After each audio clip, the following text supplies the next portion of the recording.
Jika bab penciptaan saja olehmu masih dipermasalahkan, bagaimana bab pengabdian?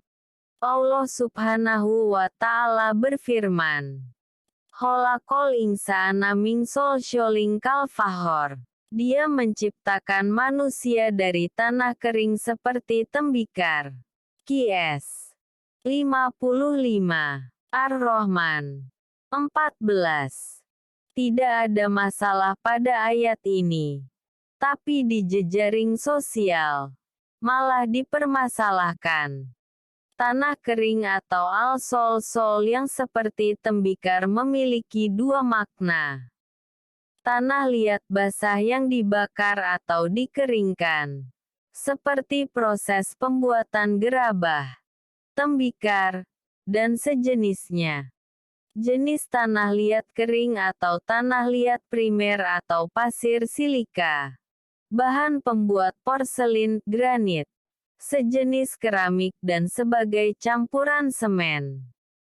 Atau dimaknai juga sebagai lapisan luar tembikar. Kesemuanya bersumber dari batuan silika. Batuan dengan unsur silikat, silikon, lengket, liat, altin. Percampuran unsur silika, oksigen dan aluminium atau mineral silika alumina. Juga sebagai dasar bentukan vitamin E. Jika engkau tidak bisa memaknainya sebagai penciptaan kulit daging manusia, maka maknailah bahwa ayat ini bermakna penciptaan sekaligus pembentukan tulang-tulang manusia. Berbeda dengan ayat selanjutnya tentang jin yang tidak bertulang kerangka. Jin dari api tanpa asap atau api murni. Yang bermakna tidak ada media pembentuk kemunculan api atau penyulut api agar menyala. Bahwa jin tidak memiliki bentuk paten.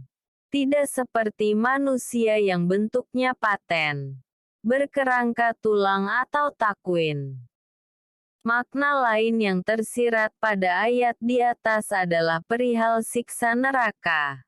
Bahwa manusia yang kesetanan, dia akan dibakar di sana. Tidak hanya hangus tapi merong menjadi bara manusia seperti ketika proses pembuatan tembikar. Abadan finaar. Tembikar. Bukan tikar. Mang. Tidak ada manusia sebelum Adam. Tagar Jeff. Tagar Jerk YouTube channel.